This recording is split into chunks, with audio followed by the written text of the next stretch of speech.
Well, it seems you can't go a day in the United States if you're looking at the news or watching television and without hearing a story of sex trafficking, right? We hear about this all across the southern border. We've got terrible things happening on the southern border here in the United States. And I think it's easy for us to sort of become used to hearing the language of trafficking and sex trafficking. And today I'm going to take a different angle as we're going to talk about this really important topic. Susan Henson is joining me. She and her husband, Dr. Al Henson, are the founders of Compassionate Hope Foundation, of the Compassionate Hope Foundation. And she's got an incredible story of hope and healing. And we're going to offer you a way that you can learn more about this incredible ministry and get involved. Stick around. I think you're going to be encouraged.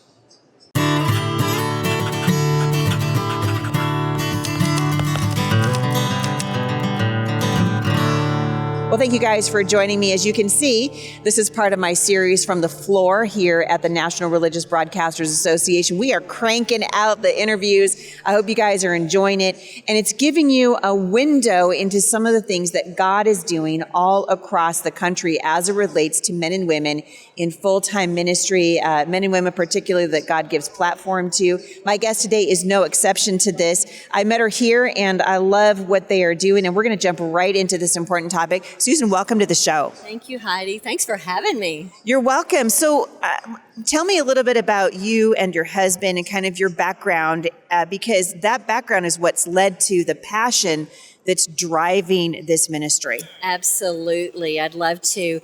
My husband and I were in ministry, starting a brand new startup church in Nashville, Tennessee. And a year and a half later, the Lord brought refugees right to our front door, you might say, and we adopted and fell in love with them. And then when they came to know the Lord, they said, oh, but what about our family that are back home? So we started going back to Thailand and fell in love with the people there and shared the gospel.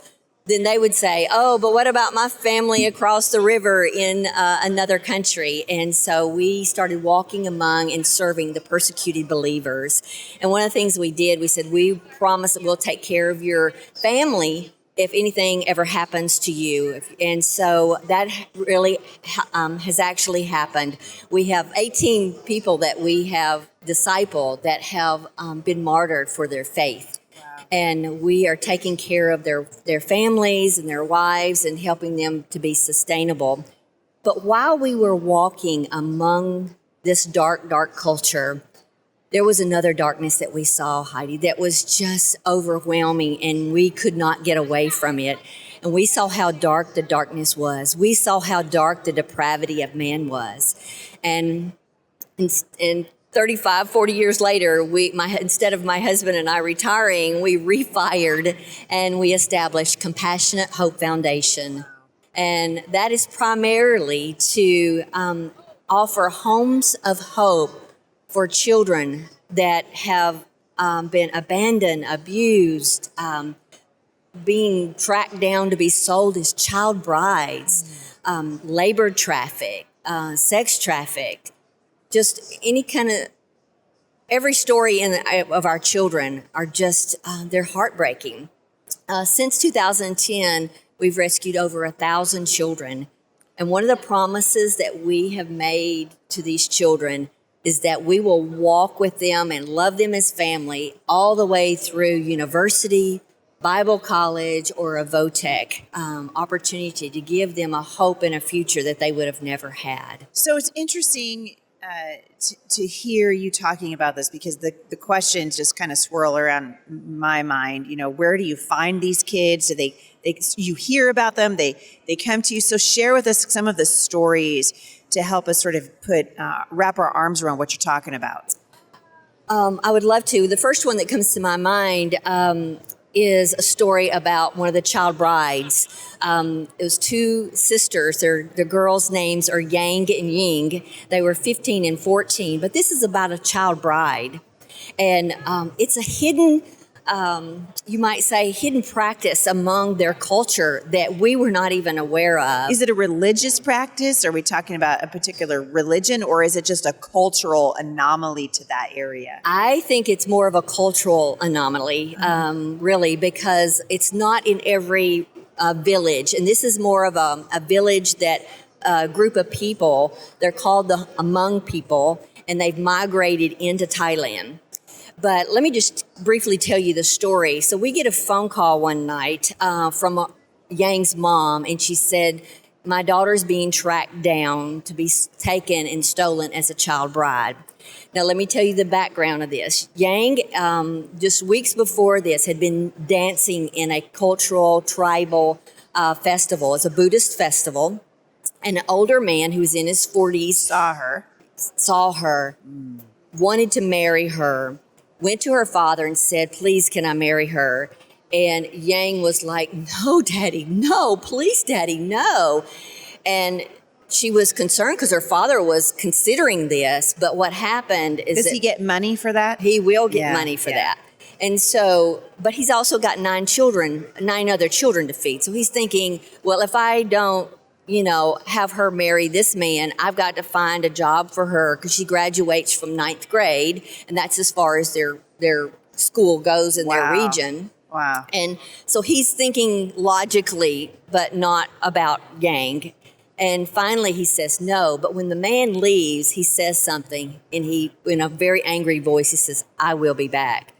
And she was like, what did he mean? And so they finally told her that in their culture, that this man now has the right, even though he's been told no, he has the right in the next 3 months to come back and steal her away at any time in the next 3 months, and steal her away for 7 days and return her after that 7 days. Well, you tell me what you think is going to happen in those 7 days. Oh, my goodness. So, there's 3 things that will happen.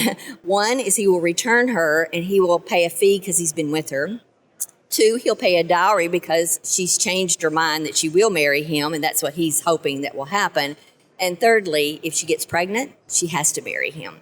So that's what's happening. But let me tell you what happens to these girls. And this is so heartbreaking when we heard this, because we didn't even know this till we started stepping into this arena. And so what happened with Yang is that for the next few weeks, she was looking over her shoulder every time. Terrified. Terrified. Yeah. And the question in her mind, and every other girl that's facing this in this culture, not am I going to get stolen, but is it going to be today? So every single day she's looking over her shoulder, and then she sees him day after day, and she's running and hiding. And finally she runs back one day right after school. She sees him tracking her down like an animal. That is crazy. And she gets back to her home, and she falls on her face before her mom and just says, Mom, do something. And her mom had heard about our Homes of Hope. We were an hour and a half away, but she called our house mom, Nari. And the very next morning, this was late at night, so the very next morning, Nari goes and gets Yang and Ying both and brings them to our Home of Hope. The beauty of this is that this was a prevention. She didn't have to go through the trauma of that. And now Yang has graduated from the university, and she worked 3 years in a school, and she realized, oh, this is what I really want to do, because her degree was in English. She learned English. And so now she saved up her money, and she is in Australia right now getting her master's degree. Wow. And so this child would have never, ever had that opportunity. Just think of the trauma she would have had. And this man already had 2 wives. So she would have been nothing but a sex slave. So he's a for rapist. Him. Really. That's I mean, all that's it is. what he is. Yeah. He's a rapist. Yeah. And these kids are being targeted. Yes. You know? And what's I think so interesting now is here in the spirit of the age, right? We're seeing our kids. Kids are that's who the enemy's going after right now. Absolutely. Going after them through comprehensive sex education in our schools, through the gender attack, through transgenderism on our kids. We're seeing sex trafficking at an all-time high right here in the United States. And you guys have seen tremendous things happen because of your willingness to step into this very dark arena. I'm curious to know, as you look ahead, and you see the difference that God is allowing you to make, there's going to be people that are listening to this who are thinking, my heart is burdened for that, and they want to somehow get involved. how can people get involved in what you are doing? What's the best way for them to sort of find out more about this incredible ministry? Because this whole book, and that's kind of how I met you, right? Breaking Invisible Change, True Stories of Persecution, Trafficking, and God's Transforming Hope. How can people get involved in what you're doing? Because you've written a book about this, and I would imagine you got to have a lot of, your heart's on fire. I mean, Yes, I've written 8 absolutely. books. Books do not write themselves.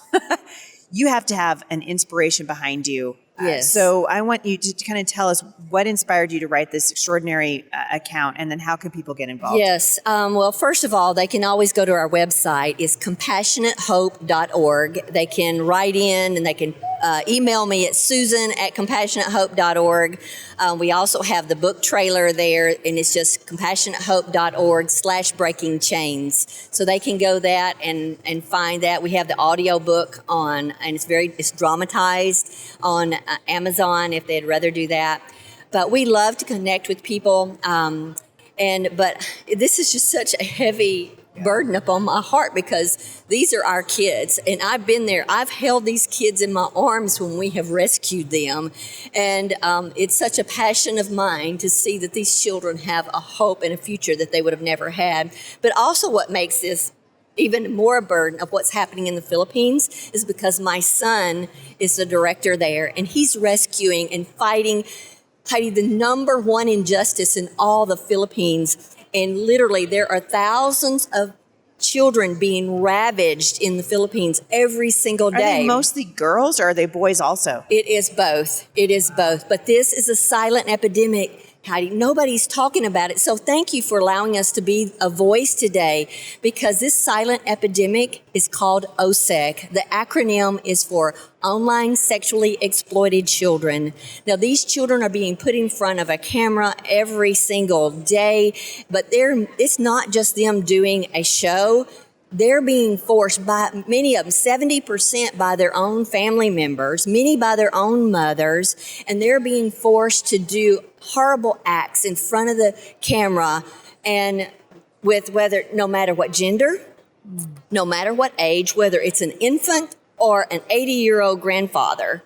And so this is happening. These children are being trapped in their own home, and the pandemic only threw it into a catastrophic tsunami. Well, because I'm imagining when you're talking about this, if this is happening in their homes, then they're being exploited by their parents. They're being exploited by grandparents, and these people are selling this, right? They're selling this footage of their own children for money. Yes, but you know what the horrible, horrific thing is that applies to us here in America? Heidi, the U.S. is the number one country consuming and demanding this abuse. Heidi, we are 17 times worse than any other country. Wow. And you've got Canada, Australia, and Saudi Arabia. Those are the next, but we're 17 times worse. And you were talking about Mexico. The Philippines is just a little tiny islands, a bunch of islands. Well, the Philippines is 16 times worse than the second country that's filtrated the OSEC, and that's Mexico. And you know how large Mexico is, but the Philippines, so little. It's thousands of children being ravaged by this.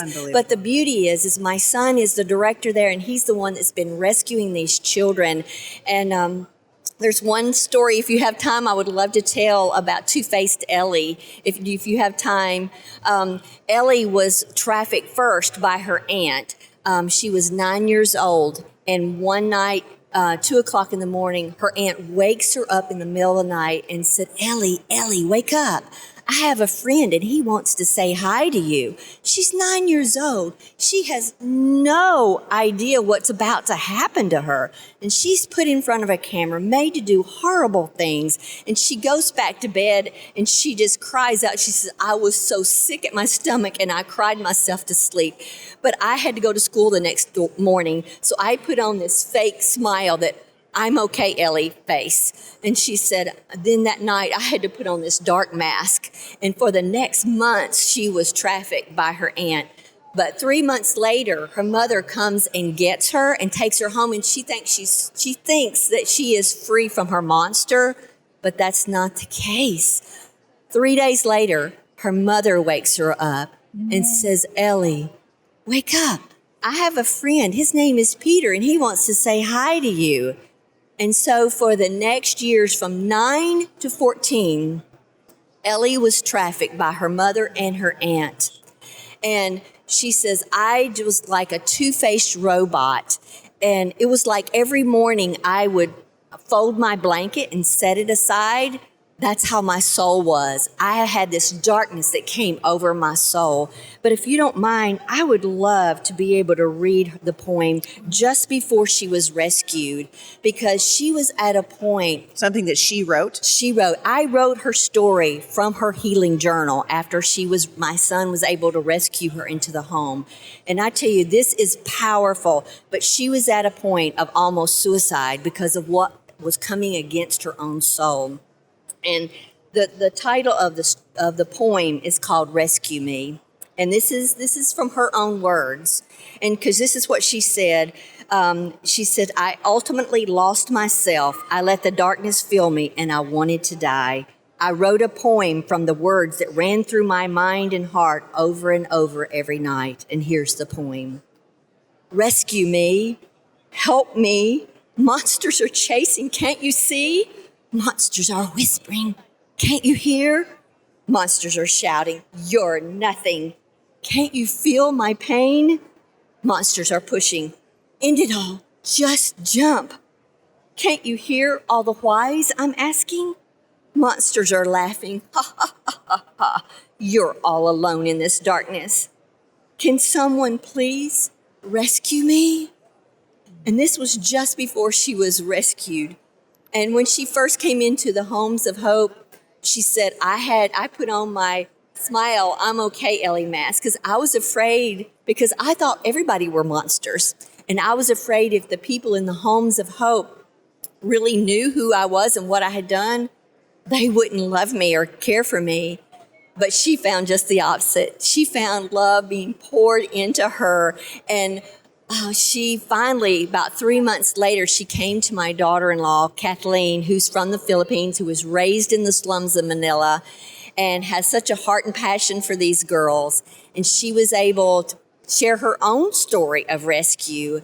And the beauty of this, as she poured out her own story and was being honest and open about her own story, then the very thing that she said, God made sure somebody heard your cries and rescued you so that you could come to the Homes of Hope to find true love. And is there that she came to know the Lord, and everything that was hid in the darkest part of her closets of her heart poured out that day. And she says in her writing, on that marvelous day, God came in and rescued me from my sin, my shame, my pain, my anger, and rescued me, gave me a brand new life and a brand new name. And that's the story of redemption. Yes, we do tell their stories, and it's heartbreaking, but it's a beautiful mess. But redemption is always, Heidi, set on the backdrop of loss and pain and ruin. Yep. And so we get to rescue them. The beauty is that Tim Tebow and his wife, Demi, heard about this story, and they came over and got to meet Ellie for the very first time because they fell in love with her story. And now they're partners with us, and we're so thankful for those battle-ready partners that come alongside us to help us rescue more children. And if people would love to see Demi meeting Ellie for the very first time, it is a beautiful, beautiful story. She tells the story, and we have a video on our website, and they can go to compassionatehope.org/Tim Tebow, and they can see the story of Demi meeting Ellie for the very first time. But these are stories of redemption, stories of God's stories of bringing hope to the hopeless. Yeah, He is the healer. He's the healer. I mean, that's certainly the story of my life as well, that God is the healer. And so you're not only bringing a physical safety, but you're introducing these young people to the one who brings ultimate healing, and that's Jesus Christ. It's a beautiful story. How can people learn more and get involved?